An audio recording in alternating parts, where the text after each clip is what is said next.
This is America, Lois. Men have always run things, and there have never been any problems whatsoever. And don't say the economy or Iraq or income inequality or racism or Brett Kavanaugh or air pollution or Vietnam or slavery or Watergate or capitalism or Me Too or homelessness or police brutality or homophobia or Monica Lewinsky or school shootings or Native American genocide or Fox News or Tim Allen or climate change.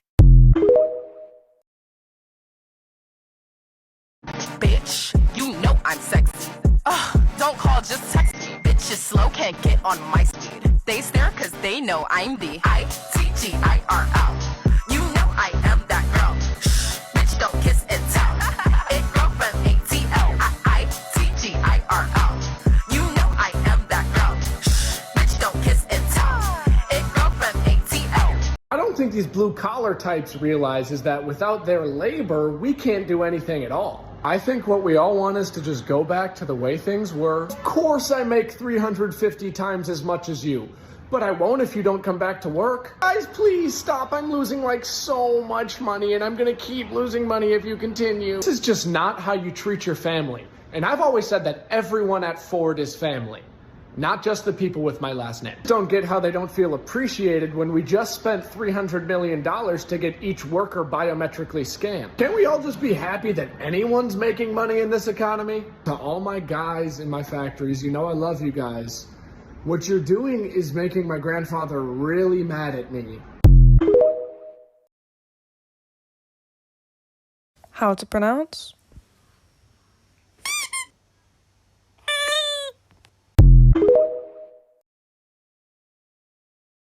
Fox News is Zionist news.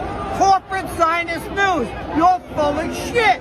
That's what you are. I just want to ask you, Do you care about the babies that were beheaded? No, they were never beheaded. That was a made-up story. It's not true. It's bullshit. Show me the fucking pictures now. So what about Show me the pictures. You're a lying full of shit.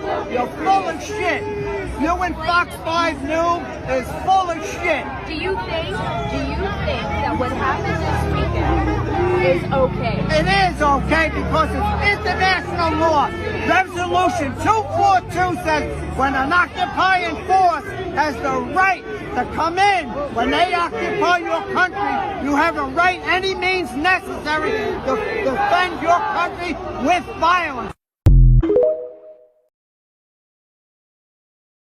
I need to see a doctor. Not that one. I didn't say a name. Sure, but we definitely don't cover whoever you're thinking about. Okay, who do you cover? For like doctors? Yes, as I said, I need to see a doctor. Have you been to our website? I have been there. Yeah, it was traumatic and genuinely impossible to navigate. Good, so it's working. Are you gonna help me? Because I do pay you guys. Like a lot of my income, percentage-wise, actually goes to you guys, so I need your help. Money doesn't buy happiness, you know? What? Okay, we have assigned you a practitioner. Who are they? They have a medical degree, okay? I promise. Do you have access to a car? I do. Good, then it should only be a 3-hour trip. Like in total or both ways? Both ways. But when you get there, your provider should be able to spend 65 seconds with you. I'll have 1 minute to talk to them. A minute plus 5 seconds. Will they be able to help with the problem that I'm going to see them about? Yeah, they'll tell you to lose weight. That's not what I'm going in to talk about. Well, it's never a bad idea to lose weight. Feminism isn't about hating men, it's about equality. Oh, that's fantastic. Then I'd like to talk to you about the family court bias and how new studies show that about 20% of the men who unalive themselves have done so due to family court issues. Where have you gone? Patriarchy or some shit. Let's go! Oh, wait. I'm gonna Godzilla your Tokyo. Listen, this is most likely gonna be the last video response that I make to this person because they're getting way in over their head about issues that they actually don't really have the mental maturity to actually engage in effectively. So much of this person's content is just deeply unserious on a profound level. First off, I want to know where they got that statistic of men unaliving themselves because of lost court cases. I want to know that. Now, I know that there's more to family court than just who gets the kid. I know that 9 times out of 10 when people talk about divorce court, they're talking about who gets the kid. And interestingly enough, when I did some research, I found this source that said that family courts and child custody are biased against women, not men. And abusive men are more likely to win custody, and men win up to 93% of custody cases. However, this source tells me that some fathers are absent or choose to spend little time with their children. And the courts weigh custody based on who takes care of the children more often and who has a stronger bond. More women are stay-at-home parents, which would mean that they had more time to bond with their children and may have a stronger case for primary custody. Fathers may be the breadwinners, so they are outside the home more often and cannot take on as much custody as a result. I wonder if there's any sort of system in place that tells fathers and tells men that they have to be the primary breadwinners. I'll wait. But while we're waiting, let's look at this source that says don't fall for this child custody myth. And in this source, it says, and we're just going to round up here because we like nice round numbers here. Like, seriously, what are you doing with 79.9%, just say 80% of custodial parents are women? Now, let's focus on this second paragraph right here that says, the truth is, most child custody arrangements come from negotiated or mediated settlements between the parents. The judge only approves the settlement, he or she doesn't impose it. This means that the overwhelming majority of couples agree that the mother should be the custodial parent and primary caretaker. Now, I wonder if there is any sort of system in place that tells men that the women are better primary caretakers than they are. I'll wait again. Maddie's video was also nothing short of sheer projection, because 9 times out of 10, and I say this as an intersectional raging feminist who has had this conversation, who has been in this game for quite a while now, 9 times out of 10, when we mention patriarchy or toxic masculinity, the MRAs and incels instantly tune out. Before anybody jumps in the comments and says, well, maybe you guys should choose a different tactic. Maybe you guys should choose a different word to use. We have words for a reason. They have context and they have meaning. I could say over and over and over again that there is an unfair system that provides an imbalance. Typically, men are favored and prioritized at the expense of women.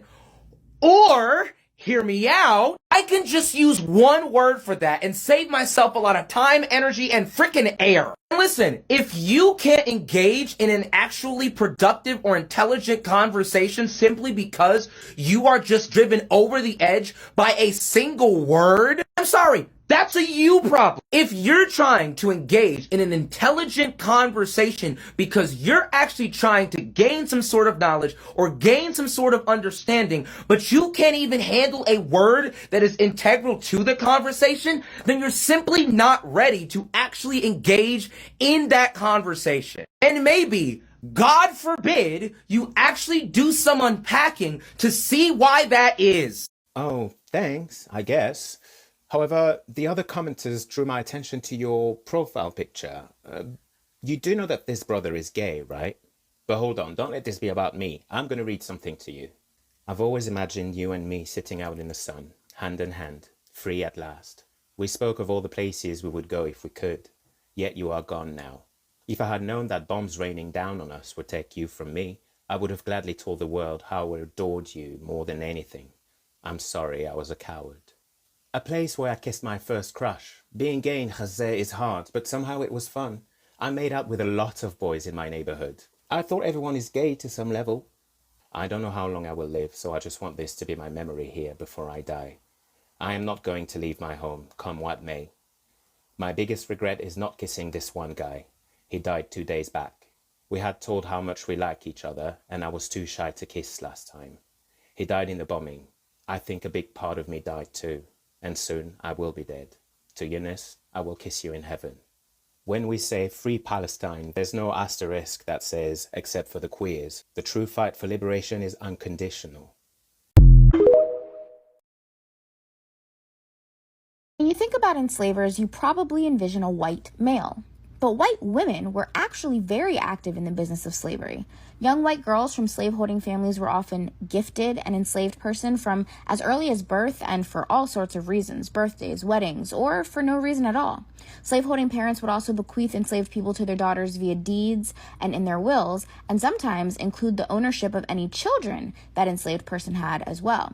So at a very young age, white girls were groomed to be mistresses. Throughout their childhood, they were actually trained on how to execute brutal slave discipline tactics. They were taught various management techniques, and they were encouraged to develop their own managerial style. And as they got older, they learned the business of slavery as well. Women are listed as enslavers in census records. They were the point of contact in newspaper ads demanding the return of runaways, and they were often found at slave auctions making decisions on who they would purchase next. Pro-slavery propaganda often hid these facts to soften the image of the South. They depicted white women as innocents who knew nothing of the goings-on of men, or if they did, fully resented it. But white women not only actively participated in the cruelty of slavery, they profited from it and wielded immense power throughout it. Hi, here's some more sweet and nice things you can do and say for your man, and if he gets mad at you and feels emasculated by you, then he's a what? A fucking loser. Buy him new underwear, but call it lingerie. The first time that my wife, well, my, at that point, future wife, saw me in my underwear, she referred to them as my panties, which she later informed me is like a test that she routinely employs.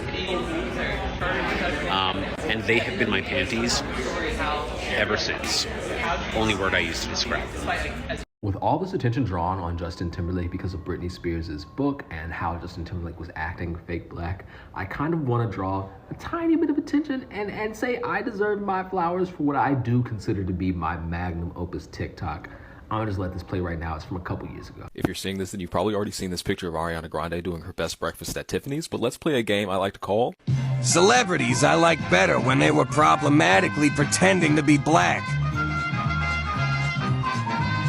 The first thing to understand about white people presenting as a different race for profit is that it's literally what this country is founded on, aka the Boston Tea Party, baby. It's a classic. It's a classic. And it was so popular, you know, that it continued on through minstrel shows, which were super duper popular back in their day. In their heyday, they were the most popular form of entertainment. I'd like to give a quick shout out to the Keep America Beautiful campaign featuring Iron Eyes Cody, because yes, that is a whole ass white man. As time went on, though, it got less and less acceptable to just straight up pretend to be a different race, so people got more and more subtle with it. Shout out to my boy Copy and Paste over here. One thing that you need to understand going into this video is that this video is of absolutely zero intellectual merit and just has to do with a long-running joke that I've been doing for 10 years that Ariana Grande has absolutely stepped the game up on. So let's start with my boy JT. Fun fact, I fucking hate Justin Timberlake. He is a menace to society. I still remember watching the Super Bowl with my mom and seeing Janet Jackson's titty pop out and my mom saying, well, they've embarrassed us in front of China under the assumption that China, for whatever reason, watched the Super Bowl. But he doesn't have a single album as good as this one where he rode Timbaland's coattails to the top and became the only member of NSYNC whose name we remember. And then he rebranded as white because, you know, that's what they all do. Or when Miley Cyrus took credit for twerking and then dropped a rap hip-hop pop album, and then 1 year later said that she wasn't very interested in rap because all they did was talk about money and drugs, and then she rebranded as white because, you know, that's what they all do. Ah shit, wrong picture. Or when Justin Bieber went from boy pop star to hanging out with Little Twist and dropping a pseudo rap hip-hop R&B album, and then rebranded as white because that's what they all do, except for one who is above them all. See, this is where Ariana Grande ascends to God level. So, she starts out as your typical white teen star of that era, and then she transitioned to becoming as ethnically ambiguous as you fucking can. To this day, people still do not know that she is not mixed or Latin or anything. But basically, she's so good at singing. She has such a beautiful singing voice that we just let her coast and we're all chill with it. We're so cool with it that we let her sing at Aretha Franklin's funeral, and nobody bats an eye. This is where she truly ascends to God tier, unimaginable S tier rank shit. This shit is impossible. The crazy mix up. I'm talking hot sauce and one mixtape crossover break your ankle level shit, and smoothly transitions from black to Asian in a master move God tier shit right here. From white to Hispanic to black to Asian. This shit is unthinkable. No one has attempted this level of play since Gwen Stefani was making songs with Slim Thug and Andre 3000, all while paying 4 Asian women to hang around her at all times while never speaking English. So shout out to her. This is God tier shit. No one ever really seems to talk about corn, Yet so many of us consume it.